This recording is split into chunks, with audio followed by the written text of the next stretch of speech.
In the autumn of 1682, an eerie stillness hung over the quaint English countryside. The sun dipped below the horizon, casting long, sinister shadows that stretched across the rolling hills and dense forests. The villagers of Willowbrook, a remote hamlet nestled amidst this tranquil landscape, had no idea that their peaceful existence was about to descend into a nightmare. The tale began with the arrival of a mysterious stranger, a man of imposing stature and strange, unsettling eyes. He introduced himself as Jonathan Blackwood, a weary traveler seeking refuge for the night.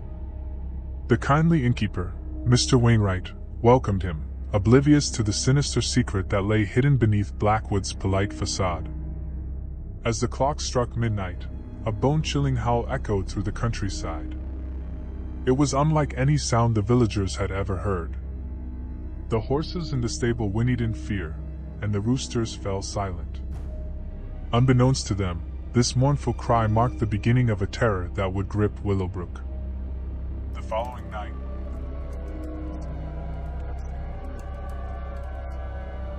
a blood-curdling scream pierced the silence, waking the townsfolk from their slumber. Rushing to the source of the sound, they found Mary Thornton, a young maiden who had gone missing days earlier.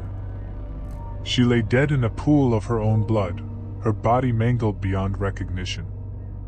Whispers of a monstrous beast began to circulate, spreading like wildfire through the village.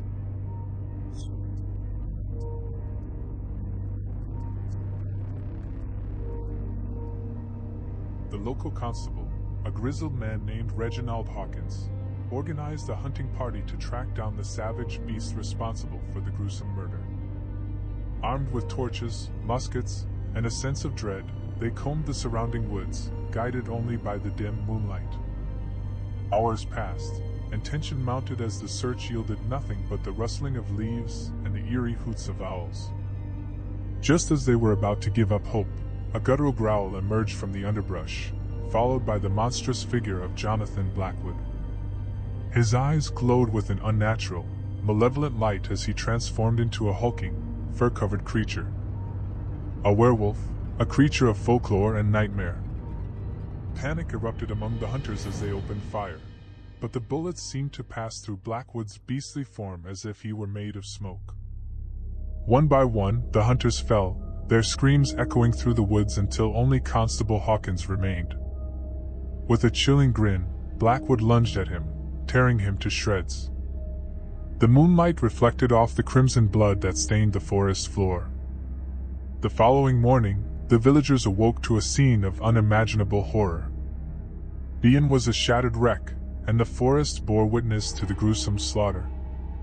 Willowbrook would never be the same, forever haunted by the memory of the werewolf that had prowled their once peaceful countryside. Jonathan Blackwood, or the creature that had once been him, was never seen again. Some say he still roams the forests of England, a terrifying reminder that the horrors of the night can take on many forms, lurking just beyond the edge of the moonlight. And so, the legend of the Willowbrook werewolf lived on, a chilling tale of terror that would be whispered for generations to come. In the heart of Europe, during the chilling days of the 16th century, nestled deep within the dense forests and hidden valleys, there lived a legend so terrifying that it sent shivers down the spines of every villager. This was the tale of the 9-foot-tall werewolf, a creature born of darkness and despair. The year was 1567, and the village of Wolfhaven lay under the shadow of a dense and ancient forest. The villagers had long since abandoned their superstitions and fears of mythical beasts, but that was about to change. The first sign that something was amiss came one fateful night when the moon hung low, casting an eerie glow upon the village. The howling wind seemed to mimic the mournful cries of a banshee as it whispered through the trees. In the distance, a blood-curdling scream pierced the silence, and the villagers awoke in terror. They rushed to their windows and peered out into the moonlit night, their faces as pale as the freshly fallen snow. A figure emerged from the forest, towering over the tallest trees. It moved with an uncanny grace, its limbs elongated and covered in matted fur, a grotesque parody of a man. The creature's eyes glowed like twin orbs of hellfire, and its elongated snout housed rows of razor-sharp teeth that glistened ominously. The werewolf approached the village, its enormous paws leaving deep imprints in the frozen earth.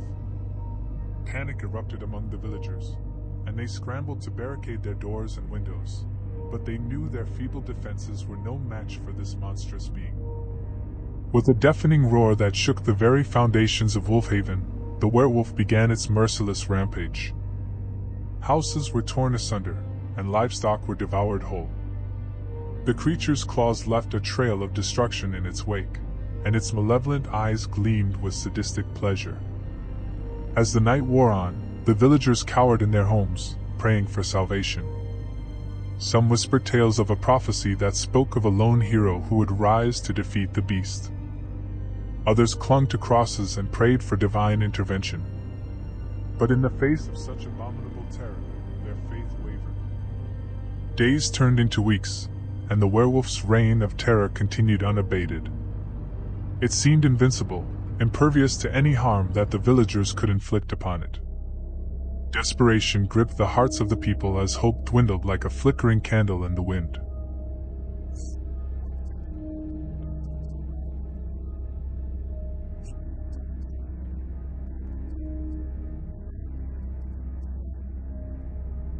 The villagers watched in fear and curiosity as he approached the beast's lair deep within the forest. The stranger and the werewolf faced off under the light of the full moon, the ancient trees bearing witness to the epic confrontation. The battle raged on for hours, a clash of titans, until finally, with a deafening roar that echoed through the forest, the werewolf was vanquished. The stranger emerged victorious, but his identity remained a mystery to the villagers. With the creature's defeat, peace returned to Wolfhaven, but the memory of the 9-foot-tall werewolf would haunt their dreams for generations to come. To this day, the legend of the towering beast serves as a chilling reminder that in the darkest corners of the world, the line between myth and reality is often blurred, and that sometimes the most terrifying monsters are the ones that walk among us. In the dimly lit corridors of the Gibson County Jail, a sense of impending doom hung heavy in the air. It was the year 1892, and the southern town of Trenton, nestled in the heart of West Tennessee, was abuzz with whispers of the impending escape of 5 notorious convicts. The men, each with a trail of blood and wickedness in their wake, had formed an unholy alliance within the prison walls, their desire for freedom binding them tighter than any chains ever could. As the clock struck midnight on a moonless night, a chilling breeze swept through the jailhouse, carrying with it an eerie omen. The jailer, an old and superstitious man, felt a shiver crawl down his spine as he locked the heavy iron doors. Unbeknownst to him, his actions had set into motion a night of terror that would forever stain the history of Gibson County. With a cunning born of desperation, the convicts had managed to pry open a small window in the dank cell they shared. One by one, they squeezed through the narrow gap, their hearts pounding in their chests as they tasted the sweet scent of freedom. The moon, obscured by thick clouds, cast a pale glow upon the deserted streets of Trenton, providing just enough light for the escapees to slip into the shadows. Their feet pounded against the cobblestone roads as they fled, their ragged breaths mingling with the symphony of crickets that filled the night. The convicts knew they had little time. They had to put as much distance as possible between themselves and the jail. And so they ran, each step a desperate bid to outrun the darkness that pursued them. But in the heart of the West Tennessee countryside, a far greater darkness awaited them. As they ventured deeper into the remote wilderness, the forest seemed to close in around them, its towering trees casting elongated shadows that seemed to twist and writhe in the night.